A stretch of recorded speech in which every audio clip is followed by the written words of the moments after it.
Ever feel like you're, spinning your wheels? Putting in all the effort, but just not seeing things change. Oh, definitely. It's that feeling of being busy, but maybe not productive, like you're stuck. Exactly. Well, today we're diving deep into a framework designed to cut through that exact feeling. It's about figuring out what might be holding you back. Right, and focusing on what actually moves the needle forward. Precisely. We're digging into 7 key things you might need to stop doing. Stop doing. Interesting. Usually it's all about starting new habits. Well, yeah, but this comes from the experience of Dan Martell, someone who apparently went from not much to being very successful by deliberately cutting things out. Okay. So based on real-world application, not just theory. That's the idea. Our mission here is to pull out the actionable nuggets from his journey. Stuff you, the listener, can potentially apply right away, no matter what your goals are. Like a shortcut to some hard-won wisdom. Kinda, yeah. So let's jump in. First big one. Don't spend time with people who suck your energy. He calls them energy vampires. Energy vampires. It's a strong term, Yeah. but most people probably know the feeling, right? I think so. People who, they only seem to pop up when they need something. Yeah. Or they're just consistently negative or unsupportive. Yeah, they leave you feeling drained after you interact. And it's about the pattern, isn't it? Not just someone having an off day. Right. He tells this story about a childhood friend. It sounded really familiar, actually. Oh, yeah. What was it? This guy only called when he needed help moving, or wanted to borrow money, or was just bored. Never the, hey, how are you doing, or celebrating a win. Exactly. Never called with good news or to check in during a tough time. It was always about his needs. Which really contrasts with what he calls a great friend. Someone who's there for the ups and the downs. Genuine support. Yeah.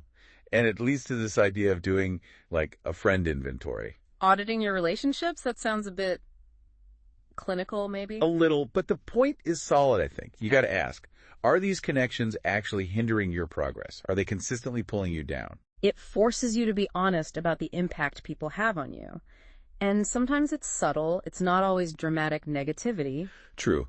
Just a consistent low-level drain. And he argues that saying no to these draining people isn't just about self-preservation. It creates space. Yeah, exactly. It opens up room for more positive, supportive people to come into your life.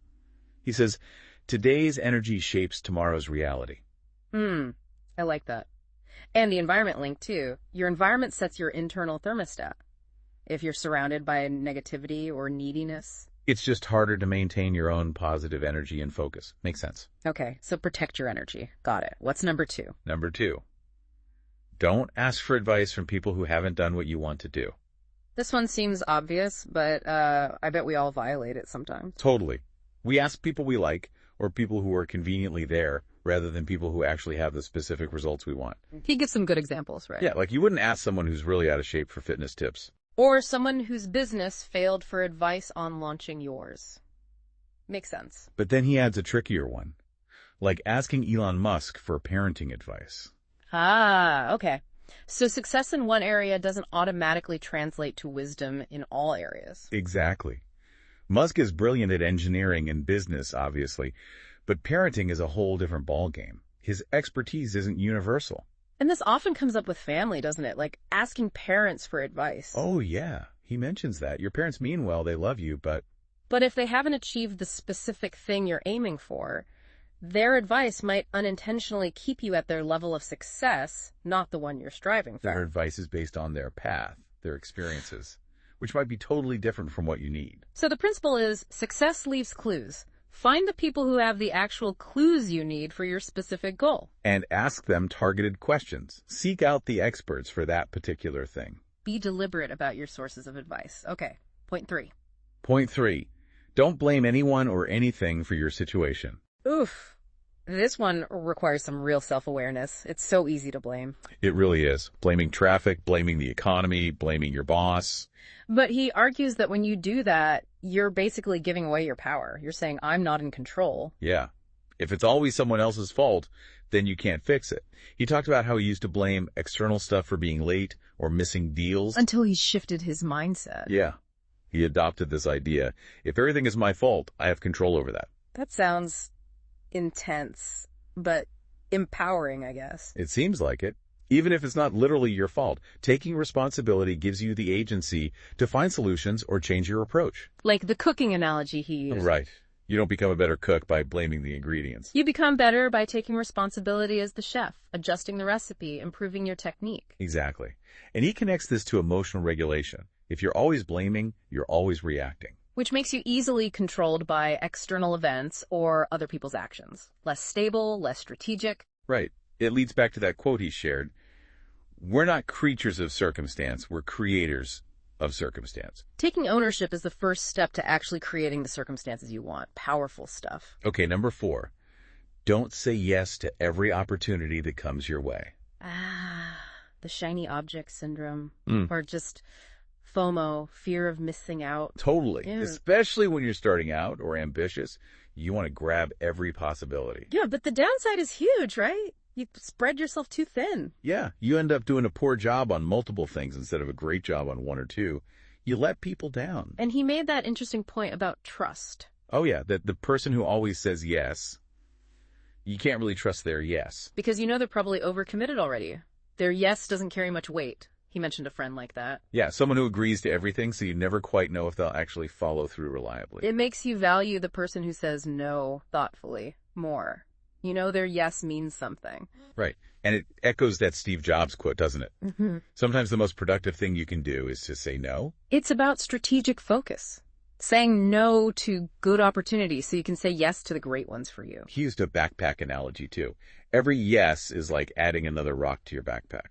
Eventually it gets so heavy you can barely move. You're just weighed down. So saying no to the non-essential stuff is really saying yes to your main goals, your dreams, protecting your energy for what truly matters. He even mentioned the concept, dedicating a decade to one major goal. Yeah, that's intense focus. Saying no to almost everything else to really master one thing.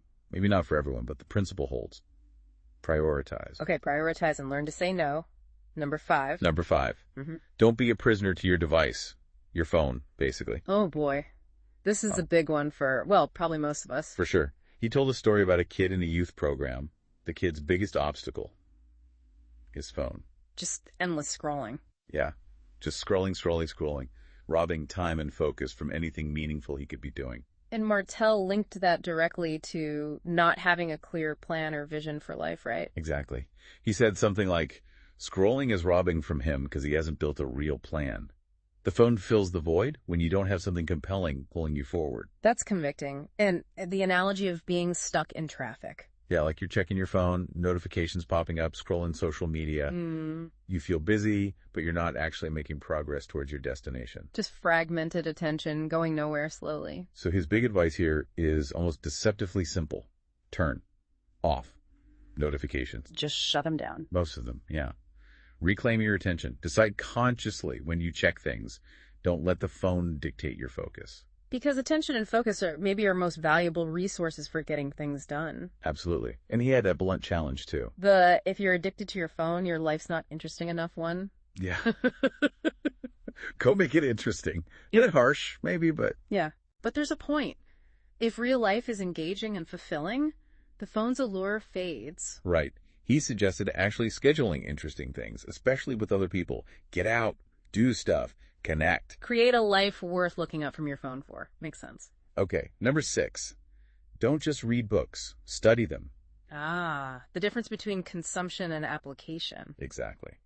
So many of us, myself included sometimes, read books just to finish them or check them off a list. Like collecting knowledge, but not necessarily using it. He mentioned speed reading without retention. Yeah, reading fast, but not actually absorbing or, more importantly, acting on anything. Because the real value from a book is not the information, it's the application. That's the core idea. Right. He talked about building the JFDI muscle. Yeah. Just freaking do it. Haha, okay. Taking immediate action on at least one thing you learned. Yeah. And teaching it to someone else is another great way to solidify it. You have to really understand something to explain it. So it's about reading with purpose. Not just grabbing any book, but reading to solve a current problem or learn a needed skill. Just-in-time learning, not just-in-case learning. Pick books relevant to where you are now. To avoid what he called shelf help.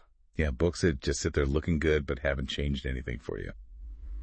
So the challenge is, are you applying what you read? And if the answer is no, then stop, Slow down, study it, find the actionable insight, and then execute. Do something with it. Shift from knowledge collector to knowledge implementer. Got it.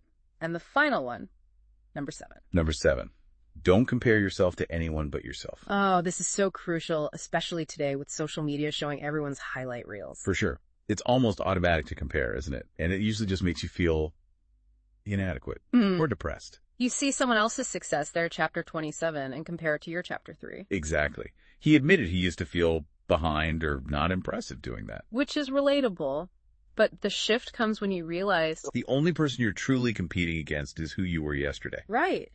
Your journey is unique. Your circumstances, your background, your skills, your challenges, they're all different. He said, I don't have their brain, I don't have their body. Guess what? They don't have mine. Embracing that uniqueness. And focusing on your own progress. That 1% better every day idea. Yeah, those small incremental improvements, they could compound like crazy over time. You versus you. The Spotify playlist analogy was good too. Oh, yeah. Remind me. Like, comparing your life path is like comparing music tastes. Your playlist is unique to you based on your journey and preferences. Someone else's playlist is theirs. Neither is better, just different. That's a great way to put it. And he really pushed for leaning into your individuality. Everything that you're insecure about is what makes you. Yeah. Lean into it. Don't try to hide it or be someone else. Because trying to be a copy just guarantees you won't stand out. Your uniqueness is your strength. It's liberating, really. Focus on your own race, your own progress. So those are the 7 things to potentially stop doing. Quite a list. Yeah, it really boils down to reclaiming your energy, your focus, and your agency, doesn't it? I think so. Stop letting energy vampires drain you. Stop taking irrelevant advice. Stop blaming others. Stop saying yes to everything. Stop being glued to your phone. Stop passively consuming information. And stop comparing your unique journey to others. When you cut out these things, You create clarity, you gain control, you free up resources for what truly matters to you. it's about maximizing your own potential, building a life that feels authentic and fulfilling based on your own definition of success. It's a powerful framework for self-reflection. Definitely. So as we wrap up, maybe think about this. Which one of those 7 really hit home for you right now? Which one feels like the biggest energy leak or obstacle in your own life? And what's maybe just one small thing you could consciously stop doing starting this week to clear some space and move a little closer to where you want to be